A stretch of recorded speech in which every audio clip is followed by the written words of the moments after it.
tal y como tú estás. Él con su gracia te quiere cambiar. En su amor encontrarás sanidad. Dale a Cristo, tu vida la quiere cambiar. Lirio de los valles, un refugio para tu corazón. Lirio de los valles, un refugio para la familia.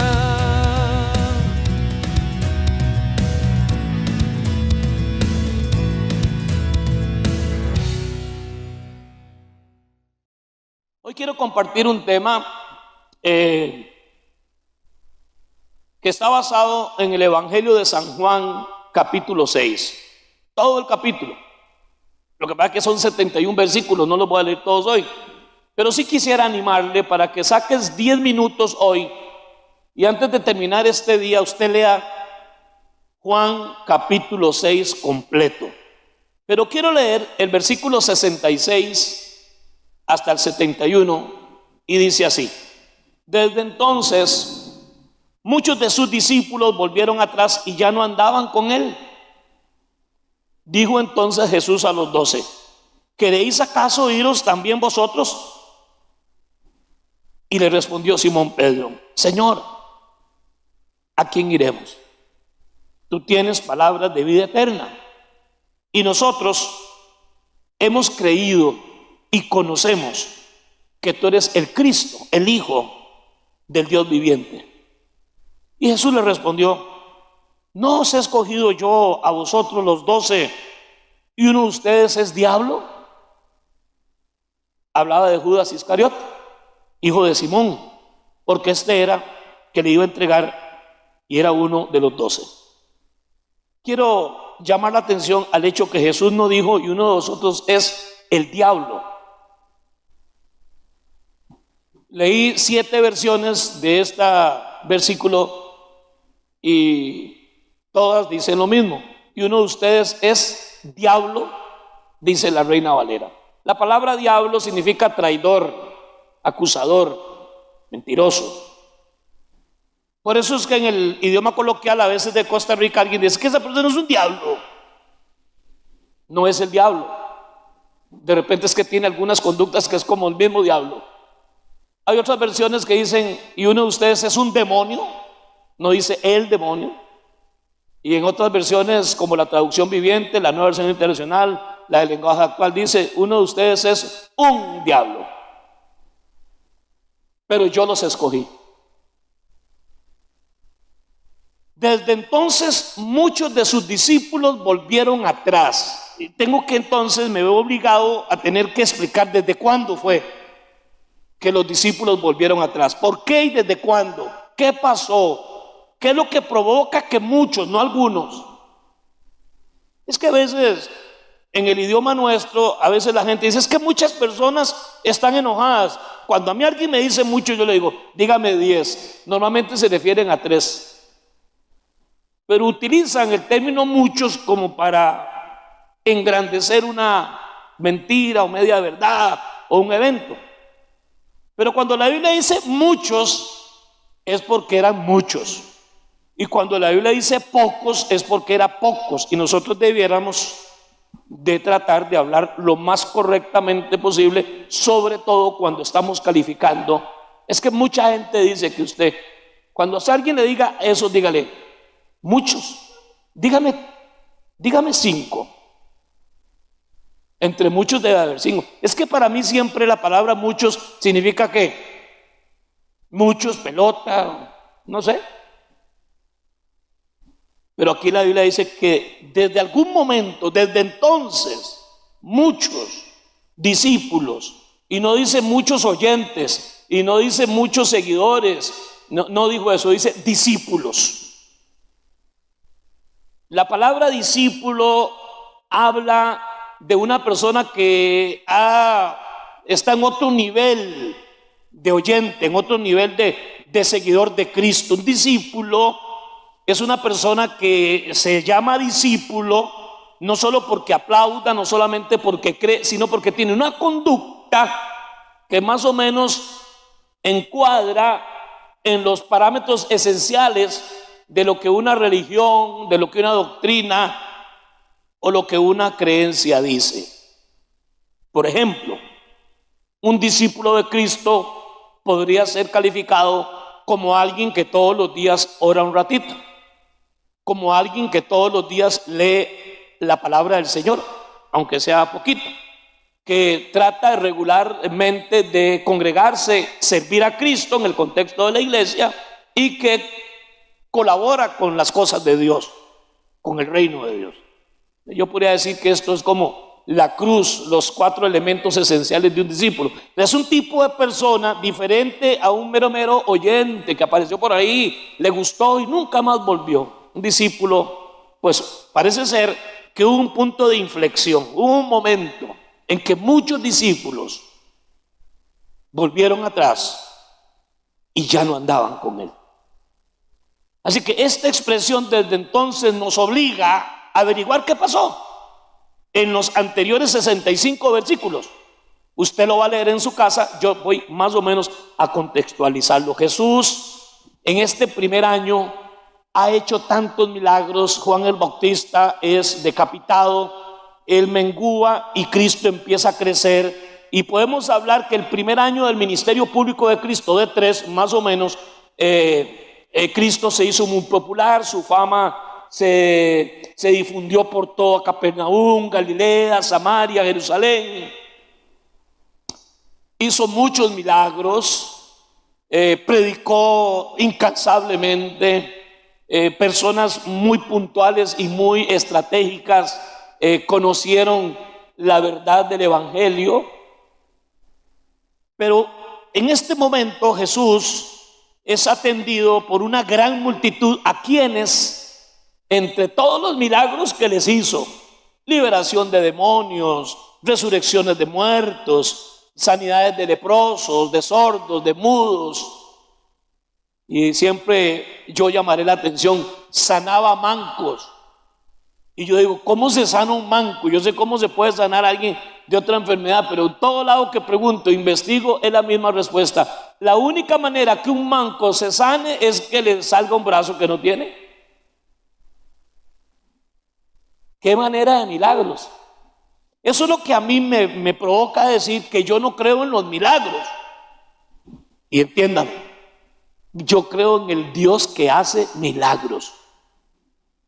Porque también a veces Dios no hace milagros, por las razones que solo Él sabe. ¿Y por qué, Arturo, me parece innecesario que usted diga que no cree en los milagros, pero sí cree en el Dios de milagros? Bueno, a mí no me parece innecesario. Si a usted le parece innecesario, no lo diga. Pero yo lo explico. ¿Por qué? Porque la Biblia dice que habrán milagros mentirosos, que aún Satanás puede hacer milagros para confundir a los escogidos de Dios. Así que yo en el milagro per se, como un evento extraordinario, no es lo que yo creo en eso. Yo creo en Dios, haga o no milagros. Amén. Pero creo que Dios hace milagros. Eso es lo que yo creo. Que si Él tiene poder y tuvo poder para resucitar muertos y ponerle un brazo a varios mancos, porque así lo dice la Biblia, se hace un chaval que no tiene brazo o mano y un pronto otro Jesús lo toca y ¡juá! Eso para mí es un milagro sin palabras. Caminó por encima del mar sin palabras. Un par de veces lo hizo.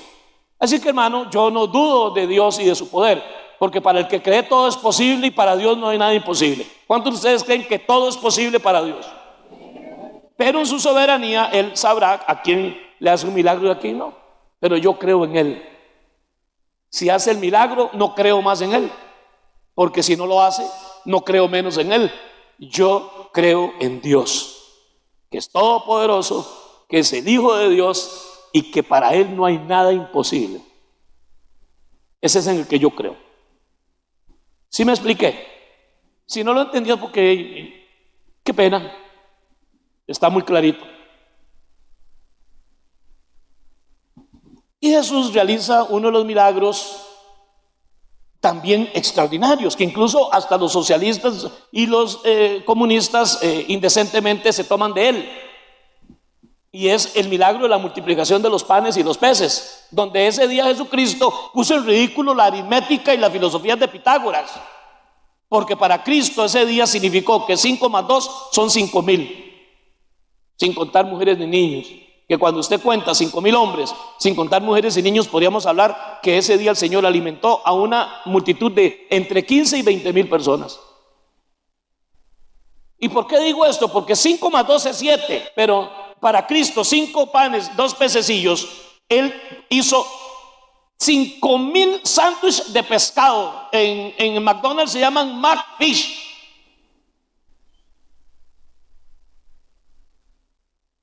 Para 5,000 hombres que comen y tenían hambre todo el día, más a todos los que le acompañaban, mujeres y niños. Y dice que de esos 5 porcioncitas, de esos 5 sándwiches de pescado, alimentó esa multitud. Y luego de que se hubieron hastiado, que se hubieron satisfecho, que se hubieron hartado, dice la Biblia que el Señor dijo: vayan y recojan las sobras, porque no quiero que se desperdicie nada. Y en sobras superó exponencialmente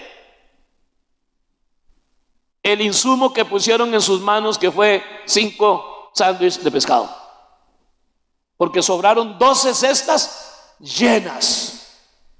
Y la expresión de los comensales en ese lugar fue: hemos comido y bebido hasta saciarnos. Jesús toma una barca, cruza al otro lado hacia Capernaum, al otro lado del mar de Galilea o de Tiberias o Tiberiades. Y cuando se da cuenta, le llega un montón de gente ahí a la orilla. Señor, ¿qué hiciste? Se nos apareció usted. Por eso yo necesito que ustedes lean en su casa. Aquí no, en su casa todo el capítulo 6 de Juan. Y Jesús se vuelve, hermano. Y quiero decirle, hermano, que por menos que eso, más de una persona se ha ido de la iglesia y se ha enojado conmigo. Por menos que eso. Jesús se volvió y le dijo: mire, ustedes a mí, porque le dijeron: Señor, ¿pero qué te nos hiciste? Se nos perdió usted, ¿dónde se metió? Y la respuesta de Jesús no fue una explicación de dónde se metió. La respuesta de Jesús fue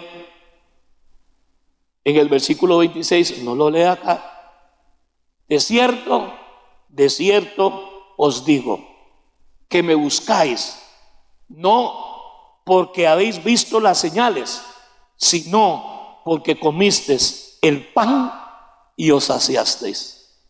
Dicho en buen arturoqueñismo, ustedes no me están buscando a mí por las señales que yo hago, me están buscando por angurrientos. Así les hubiera dicho yo, por interés. Y un poquito enojado le digo: por muertos de hambre. Pero no, Jesús es muy fino. Jesús dice lo mismo, pero finamente. Ustedes a mí no me andaban buscando entre líneas porque yo les intereso, porque yo satisfago, porque yo soy lo que ustedes creen que soy. No, les dice: de cierto, esa expresión en otras versiones usted va a leer que dice: les aseguro, de cierto, esa reiteración, de verdad, les aseguro que ustedes no me andaban buscando por lo que significa, porque hayan entendido quién soy. Ustedes por lo que me andan buscando es porque comieron pan hasta saciarse. Esa es la motivación. Y es por eso, hermanos, que dice el versículo 66, desde entonces,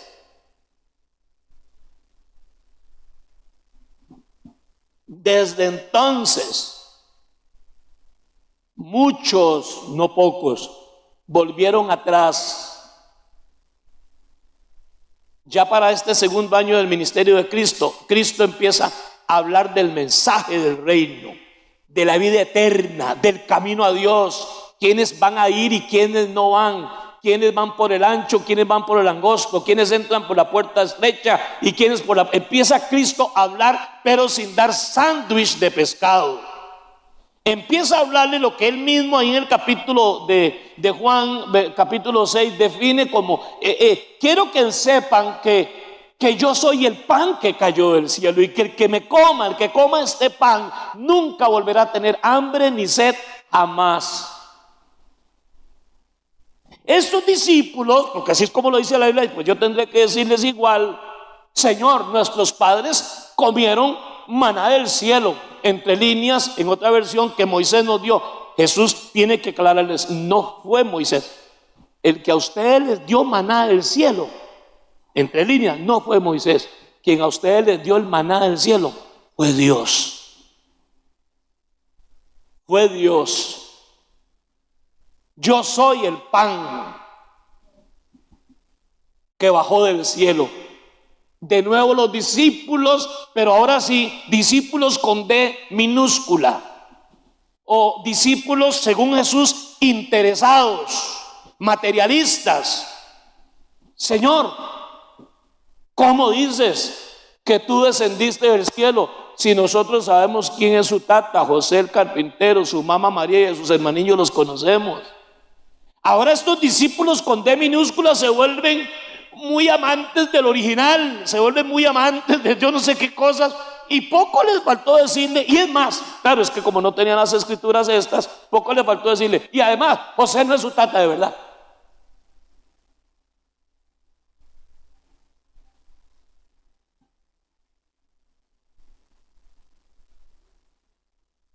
José no es su... Poco les faltó decir eso, hermano.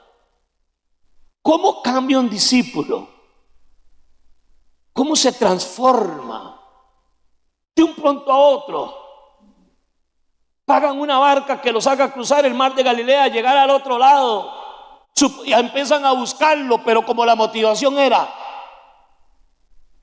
el pan, el arroz y los frijoles, el gallo pinto, la jama, dicen ustedes los pachucos.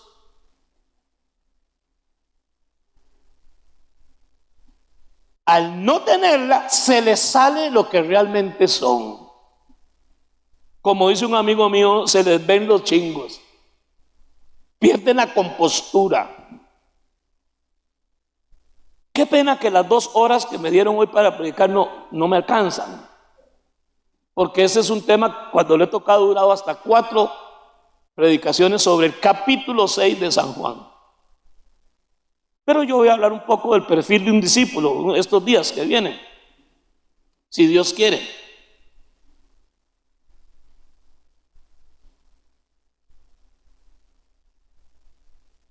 Estamos viviendo tiempos muy difíciles, muy oscuros. Y cuando yo veo, yo soy o pertenezco a una generación privilegiada. Yo en este mes cumplo 62 años de edad. Ustedes no van a saber cuándo. 62 julios. Por eso a mí me hace mucha gracia cuando dicen ya vino Julio, Julio vino mojado. Porque a mí Julio me trae siempre un año más o un año menos. Pertenezco a una generación privilegiada porque soy de aquellos que nos criamos con el trompo, con las bolinchas, con ir a la poza a bañarnos, pasar todo el día chiroteando en los potreros y ahí comer guayabas, mangos, manzanas rosas, manzanas de agua. Pertenezco a esa generación, y entonces es una generación, dicen algunos expertos, porque es la generación que vio al hombre ir a la luna, aún siendo un chiquillo. Yo lo vi por tele, blanco y negro, pagando 5 céntimos en la casa del vecino, porque casi nadie tenía tele. Teléfonos no, refrigeradoras solo la gente rica, un teléfono fijo no, había que tener un montón de pesetas para pagar el teléfono público en el parque. Entonces empiezo a ver cómo todo va evolucionando para bien y para mal. Pertenezco a la generación que fue a la escuela y de que uno llegaba, la mamá le decía a mi maestra: mate a este infeliz si tiene que matarlo. Entonces es una generación que en cierto modo a veces, hermanos, puedo parecer un dinosaurio que se resiste a la extinción, y puede ser, o más bien estoy seguro, que en algunas cosas actuales yo no calzo, yo no quepo. No porque sea bruto, ni quiera, es que no quiero meterme en enredo, ya a mí me queda poco, son como 30 años los que a mí me faltan para morirme.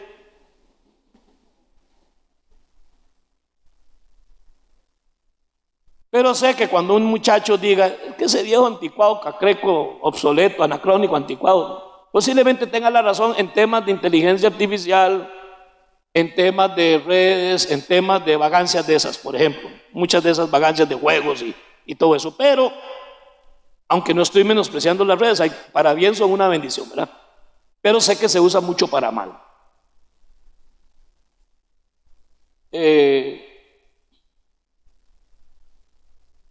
Pero hay cosas que uno sabe que no las aprende nadie en las redes, ni en la universidad, ni en ninguna parte. Por este antecedente me preocupa ver algunas noticias. Las pocas que veo, por ejemplo, que hay robots que ya están haciendo el trabajo de aquel que era el que fumigaba los abonos y los insecticidas en nuestros arrozales, ya hoy los hace un dron. Eso significa desplazamiento de la mano de obra humana, de robots en forma de perro, en forma de seres humanos. Ayer un doctor cirujano especialista, un ortopedista del Hospital San Juan de Dios me envió, publicó las operaciones que se están haciendo en el San Juan de Dios, un robot que está haciendo operaciones. Bendito sea Dios. Entonces ya yo espero que esto sirva para bien, para que los especialistas en salud se pellizquen. Porque ahorita esos robots los va a manejar un muchacho que apenas huele a pupitre, pero ya él va a poder manejarlo. Entonces cuando yo veo esto empiezo a preguntarme qué va a pasar entonces con nuestros nietos, de qué será lo que van a tener que estudiar para emplearse en el mercado y las exigencias del mercado laboral. Ya no estoy hablando de 40 años, es que la tecnología cambia. Para ser un poquillo ignorante, semanalmente todo cambia, por no decir que hay cosas que ya están cambiando. Ya le están poniendo un botón más o quitándole un botón menos. Las comidas estas que se están haciendo, la agricultura que hay genéticamente manoseada. Es una cosa tan terrible que digo, ay Dios mío, guárdanos a nosotros y guárdanos a todos, a mis hijos, a mis nietos, Dios mío, danos sabiduría. Pero hermano, la situación, Costa Rica está en una coyuntura política más allá de las cosas políticas. Usted vote por quien usted quiera, aquí este púlpito nunca vendrá nadie a hacer política, aquí no habrá alcalde que tenga espacio, ni candidato, diputado, cristiano o no cristiano, que yo le voy a dar espacio para que se promueva. No lo he hecho y ahora mucho menos.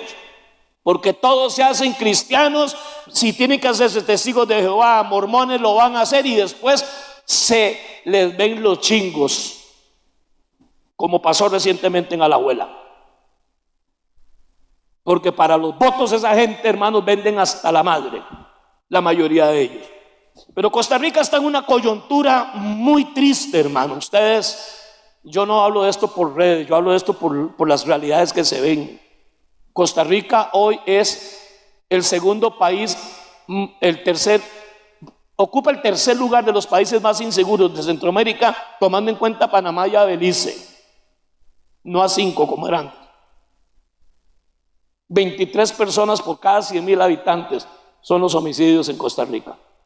El narcotráfico está metido, hermano. Tristemente, don Camilo anda diciendo que la iglesia evangélica, qué pena que un profesional se le olvide, ya que él es católico romano mariano terrible, es también su derecho, se le olvide que la generalización es algo que un estudiante que todavía huele a pupitre de la Universidad de Costa Rica debe aprender que no puede generalizar, porque él dice la iglesia evangélica está metiendo a todos y no es cierto. Es como que yo diga que todos los curas son pederastas y no es cierto, porque algunos lo fueran, no es cierto que todos. Y sí, el narcotráfico se ha metido a auspiciar algunos ministerios, pero cada uno le dará cuenta a Dios. Amén.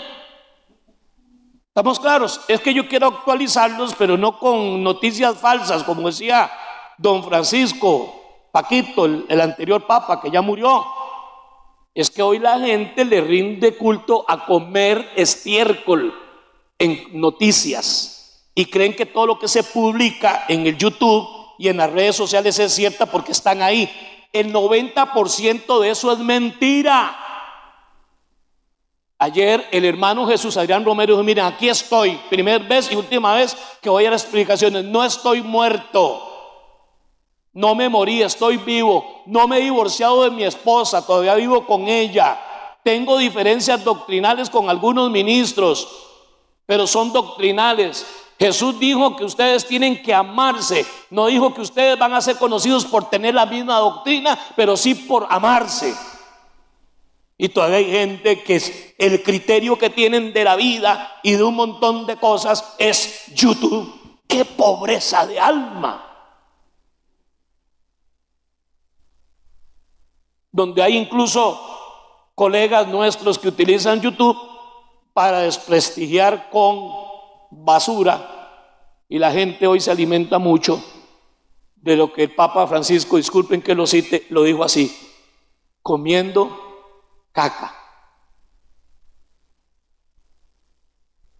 Que ella siempre ensucia, hermano, a la gente.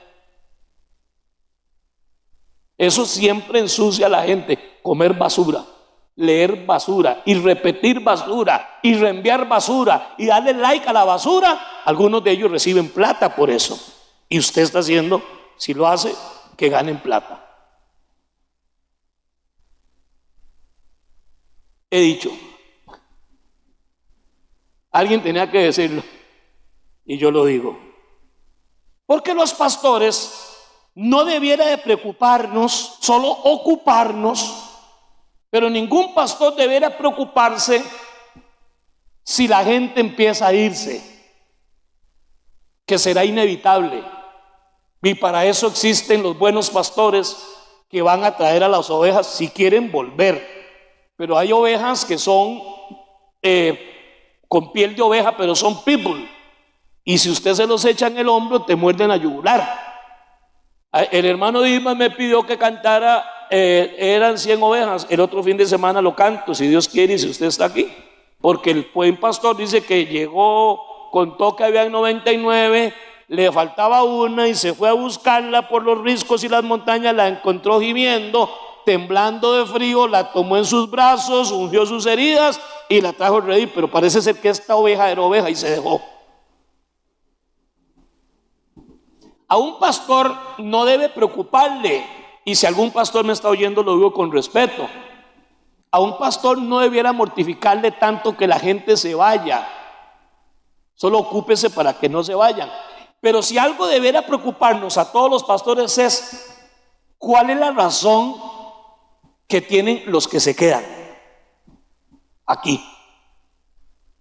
Eso sí debiera preocuparnos.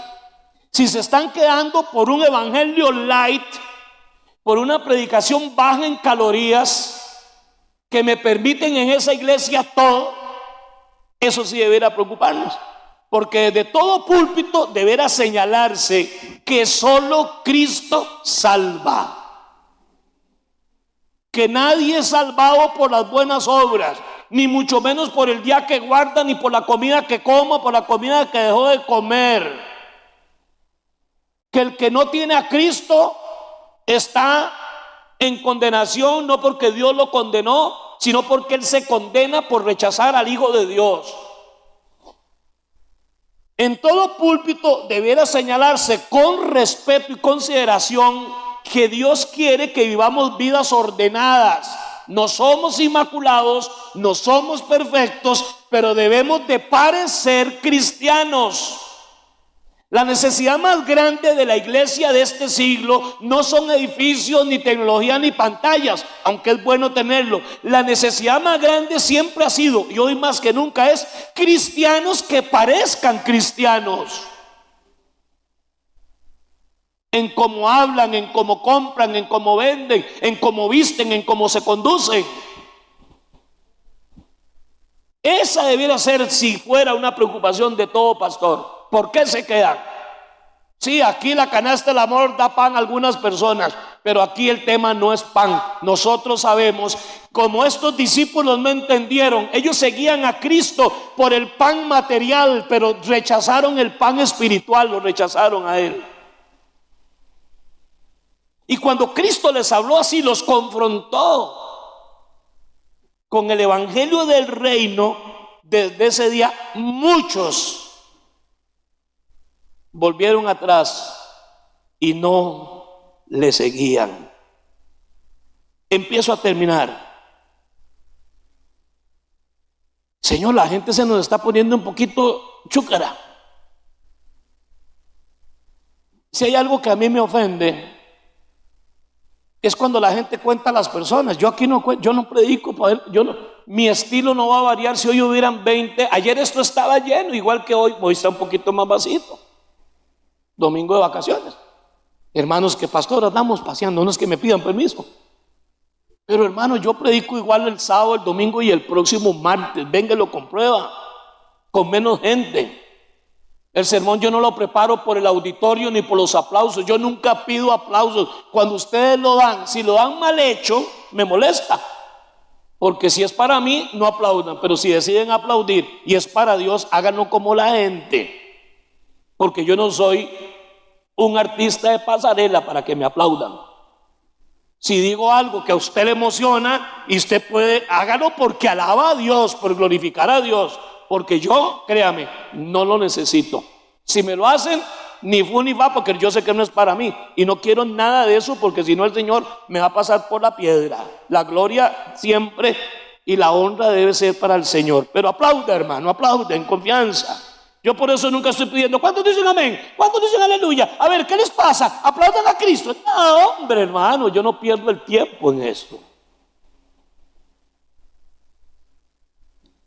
Porque la evaluación del mensaje no debe ser nunca y nunca debió ser la aceptación del público. Porque un discípulo hoy, mañana podría no serlo. Por cuestiones de pan y por cuestiones de McFish. Arturo, ¿usted quiere que la gente se le vaya? No, pero me interesa mucho por qué se queden. No quiero que se vaya nadie, me duele. Pero Jesús no lo pudo evitar. Había una inquietud en los apóstoles de es que la gente, ay, pastor, es que es muy lindo cuando todo está lleno y qué lo que era. Claro que sí, vieras qué lindo suenan los himnos cuando hay mucha gente. Hay cosas que uno quiere mucha gente, pero decía mi pastor, chico, entre más grande sea el potrero, a veces caben más caballos. Yo no desprecio las multitudes. Yo a veces le enseño a grupos de 1,200 pastores con sus esposas y 3 líderes de iglesia. Multiplico los 5,000 personas. Esos son algunos de mis auditorios a veces. Pero también me invita a un grupo pequeño de 7 personas y voy y lo hago.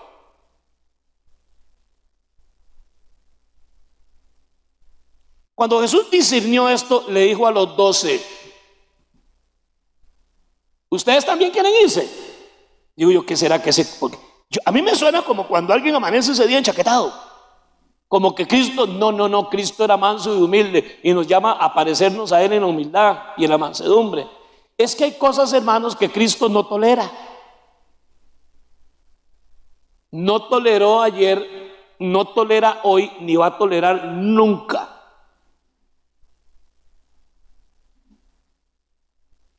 Ustedes a mí no me siguen porque entendieron las señales y los milagros. Ustedes me siguen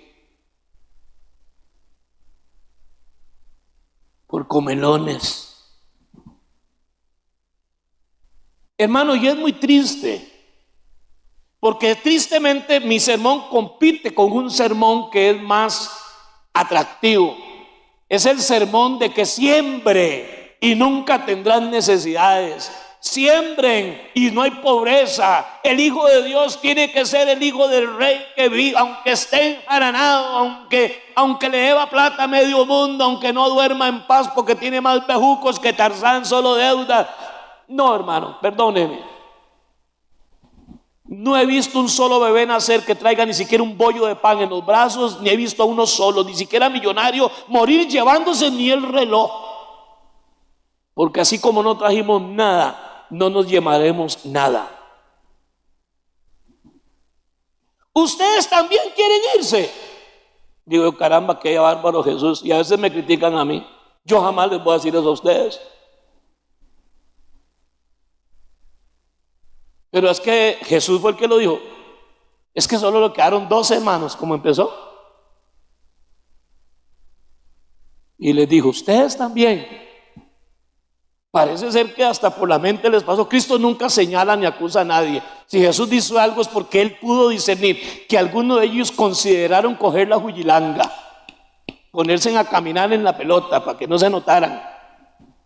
Y Jesús se lo dice, ¿ustedes, al caso alguno de ustedes quiere irse? Y Pedro brinca característico para bien y para mal de su personalidad era que era muy bocón, para bien y para mal. Le dijo: Señor, ¿a quién iremos? Hay tres cosas que este hombre dice, y con ellas termino. Señor, ¿a quién iremos? Si solo tú tienes palabras de vida eterna. Y nosotros hemos creído y conocemos, no dice sabemos. Los discípulos son los que saben, los verdaderos discípulos son los que saben y conocen. Y nosotros hemos creído y conocemos que tú eres el Cristo, el Hijo del Dios viviente. Y Jesús no responde: ay, qué bárbaro, wow, preferido. No, le dijo: yo no fui el que los escogí a ustedes 12, y uno de ustedes es un diablo. Diciéndole: se fueron muchos, pero quedó uno. Hubo uno que no se fue, que debió irse de primero, era Judas. Yo no fui el que los escogí a ustedes, y uno de ustedes es un diablo. O sea, no se contenten con que se fueron todos, quedó uno que es un diablo, porque siempre queda uno, hermano, que es un diablo. El que tiene un pelo en la palma de la mano, ese es. Déjenme rápidamente, ¿a quién iremos? Cuando les dije sobre esto de tecnología, inteligencia artificial, robots, comidas biológicamente manoseadas, ahorita van a aparecer elotes sin semillas, ahorita van a aparecer ayotes solo semillas, con cáscara o sin cáscara. Parece ser que las demandas de alimentos es muy grande y ahorita va a aparecer de todo. Hay patitas de cangrejo de hule que se las venden y no son cangrejos, serían carísimas. Hay de todo, ahorita aparecen, sí, pescados de plástico y se pueden comer. De hecho, algunas tortas de hamburguesa en algunas partes son de cartón y es carne, pero de guácala. Entonces les dije, cité esa eventualidad de los próximos 10 a 20 años. Y la primera pregunta que me viene a la mente, además de una sensación de angustia y de temor, no es ¿a quién iremos? Esa pregunta yo la tengo respondida hace tiempo, pero merece la pena ¿a quién iremos?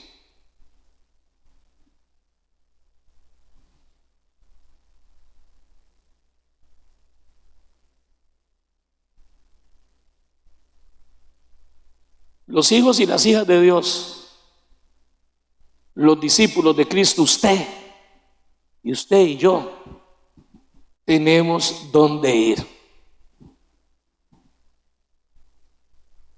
Así sea que los trabajos escaseen y nos podamos quedar sin trabajo, así sea que los créditos se vayan por las nubes, así sea que se anuncia una recesión a nivel mundial, pase lo que pase. Yo no quiero que pase nada malo en la vida mía ni en los míos, y ustedes son parte de los míos, pero les puedo asegurar algo: ustedes, como hijos de Dios y discípulos de Cristo, de discípulos con D mayúscula, usted sí tiene dónde ir. Yo tengo dónde ir.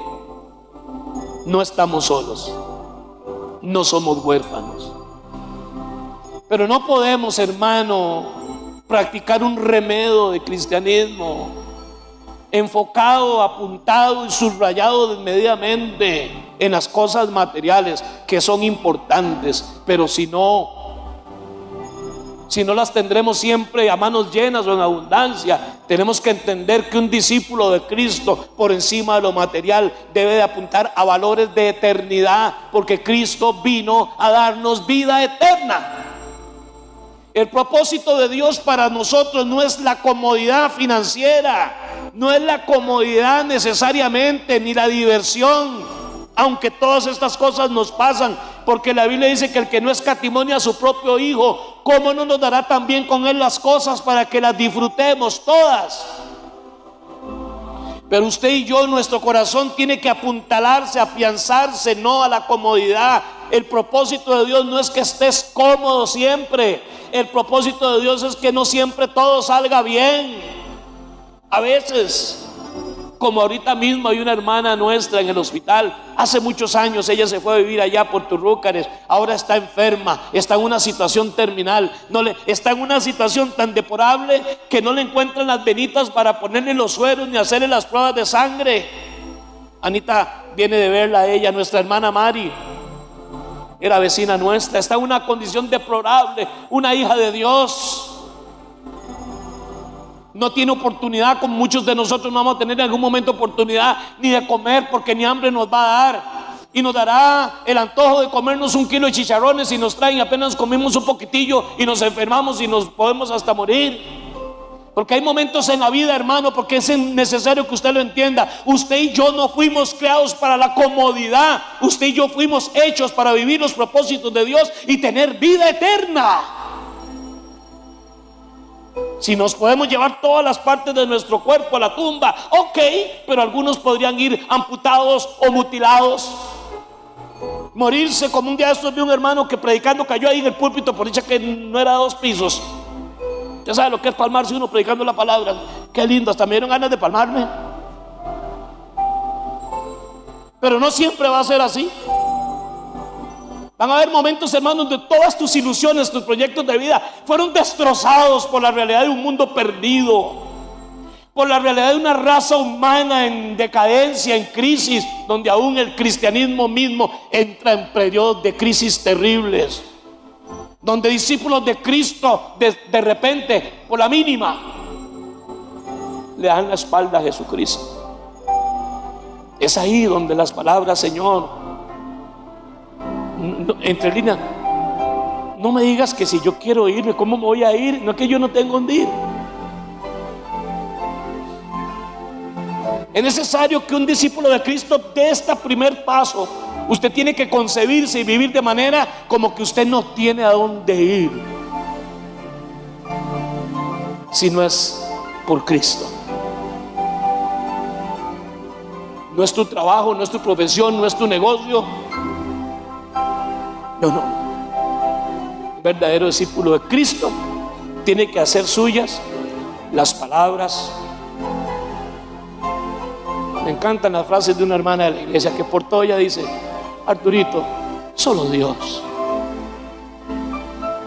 La vida nos va a empujar, nos va a pegar contra una pared para que a usted y a mí no nos quede más recurso que decir: Señor, solo tú.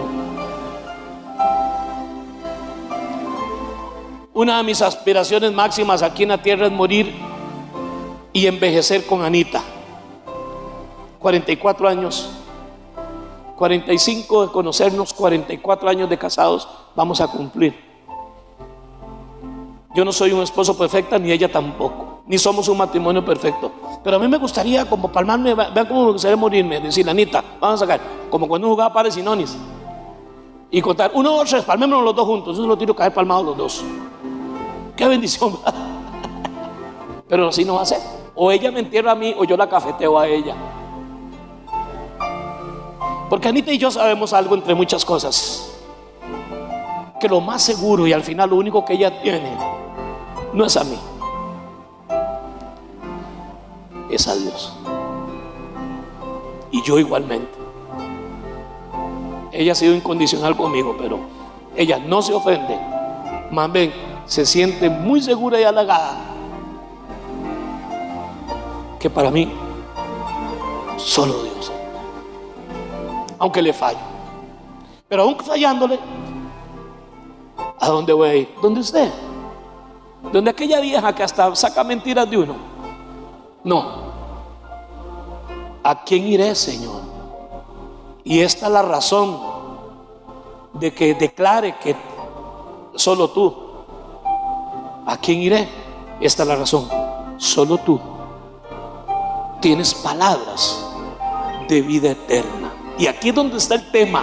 No hay iglesia, no hay pastor, no hay religión, no hay siembra, no hay ofrenda, no hay ministerio, no hay sacrificio que a usted y a mí nos puedan garantizar la eternidad. Que el mensaje de Cristo y sus palabras son vida eterna. Porque aquí esta existencia nuestra, en Costa Rica la expectativa de vida es de 77 años de edad. Y pónganse en vivo los varones, pues se mueren más los hombres que las viejas. Aunque ya ellas, como todos nos quieren empatar, ya andan parecidas. Ahora infartan más las mujeres que los hombres. Pero hermanos, oigan esto. Eso quiere decir que mi existencia en la tierra es un paréntesis. En la eternidad, 77, 80, 90 años son un paréntesis, porque la eternidad es por los siglos de los siglos de los. Se llama eternidad con Dios o eternidad sin Dios. Y la tercera razón de esa confesión de Pedro: ¿a quién iremos? Solo tú tienes palabra de vida eterna. Y esta es la tercera confesión, porque nosotros, hablo en plural, por eso no nos fuimos, aunque uno es un diablo. Nosotros hemos creído y conocemos, palabra que discutí mucho en las últimas semanas cuando hablé tópicos bíblicos en un verbo. Una cosa es conocer a Dios y otra cosa es saber de Dios. Satanás sabe mucho de Dios. Un discípulo con D minúscula sabe Biblia, citan originales que no existe ni uno solo. Posiblemente a lo que se refieren estos charlatanes es a documentos más antiguos, porque no existe el documento original donde Moisés escribió, ni donde Pablo escribió. Existen los documentos más antiguos, las copias que también se distribuyeron de algún original. Pero una cosa es saber griego, arameo, inglés, chino, japonés, saber hasta cómo se llamaba la suegra de Adán, que ni suegra tuvo. Hay chavalos que dicen que el original dice que la suegra de Adán se llamaba como se llamaba la suegra suya o la mía. No. Dichosamente, hermano, la clave no es saber, sino conocer. Y nosotros hemos creído y conocemos que tú eres el Cristo, el Hijo de Dios viviente. ¿Cuántos de ustedes saben a quién ir? Levanten la mano. Pues vaya. Pues vaya. Quédese con Él. Podemos ir donde Él porque Él nunca nos va a defraudar. Podemos ir donde Él porque Él nunca nos va a fallar. Podemos ir donde Él porque Él nunca nos dará la espalda. Podemos ir donde Él porque Él nos ama. Podemos ir donde Él porque aún caídos desde allá abajo, podemos ir donde Él y Él nos va a arrullar y no nos va a condenar.